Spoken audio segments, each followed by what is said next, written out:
Welcome back. For the second year running, Qatar and the UAE lead the Middle East in overall innovation performance, according to the annual Global Innovation Index for 2012, which was revealed this morning.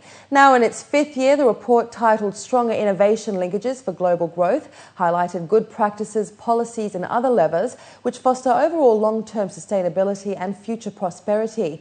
Conducted over the past 3 months by INSEAD and World Intellectual Property Organization, sectors including institutions, human capital, research and development, as well as infrastructure and knowledge were taken into consideration. Ranking first out of 141 economies was Switzerland, Sweden in second, followed by Singapore and Finland. The top 10 nations have proved to go beyond the traditional measures of innovation and have outperformed competitors with their products and services.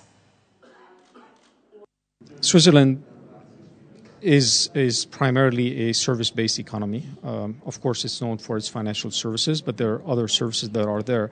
But it's more about the comprehensive and completeness of the formula, the social and economic formula that they have provided. Remember that the index is based on 5 input sub-indices and 2 output indices. And Switzerland has literally outperformed all other nations in all of these and or has achieved the top 5 or top 10 score in these areas. We have detailed country economy profiles in the report, and we can clearly learn from the leaders by seeing what mix of policies they have, because most of the 5 input pillars really focus on policies and institutional policies, human capital and research, and so on, so we can learn from them. But we also highlight this year for the very first time the strengths and weaknesses of each economy, so that each economy can see where the main leverage comes in its own economy, what that country could improve at that level, and which are the weaknesses they should work on. The GII includes 15 economies from the MENA region, of which 2, Qatar and the UAE, rank among the top 40 overall, with the UAE featuring highly in the areas of infrastructure, business sophistication and creative outputs. There is a pattern that we had seen last year already, that resource-rich economies usually perform less well than what would be expected from the level of development and the GDP per capita in particular. So there are 2 reasons. To start with, they probably have lower levels of patenting, scientific publications, and so on, because most of the resources are in a sector that does not require that, like oil, gas, copper. But they're also affected by the scaling of the indicators, which is required for comparability. These are very wealthy countries, and when you scale patents by GDP, of course, they tend to have lower values. So they start from low, but they get a lower score in the end because these are wealthy economies. So that has an impact. The UAE is set to spend $40 billion on energy projects from 2010 to 2014, including crude, natural gas and refinery developments. According to Emirates news agency WAM, Abu Dhabi is taking the majority of the share with $25 billion.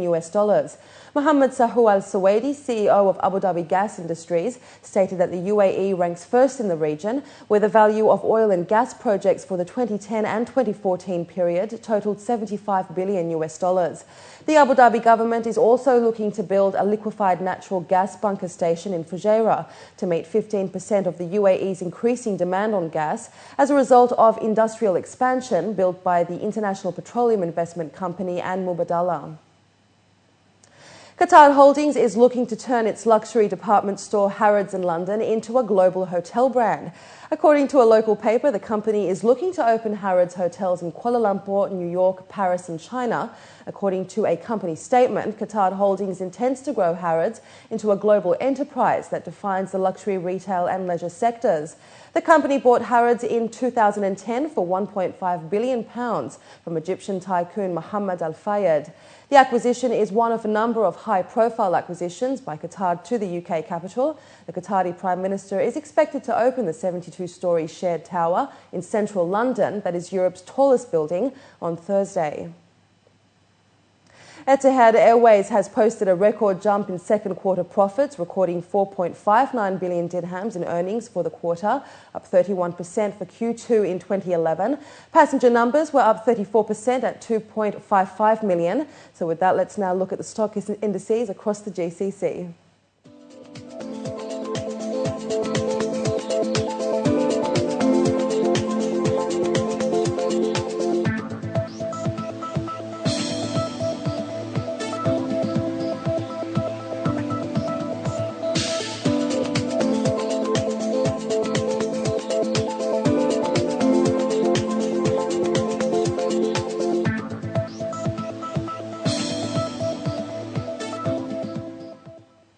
French President Hollande needs to find around 40 billion euros to meet European deficit targets for this year and next. In 2013, France will need to make savings of 33 billion euros. The focus has mainly been on Spain and Greece in recent months, but what's next for France? And what are the most likely areas that Hollande will look at in order to make savings and raise funds? We earlier spoke with Philippe Dauba-Pantanacce, the senior economist at Standard Chartered Bank.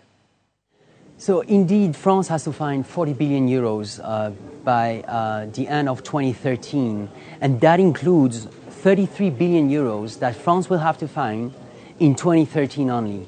That is a massive sum, and that is the only way that France would be able to meet its deficit target agreed with the European Union, which is basically a 3% public deficit to GDP in 2013.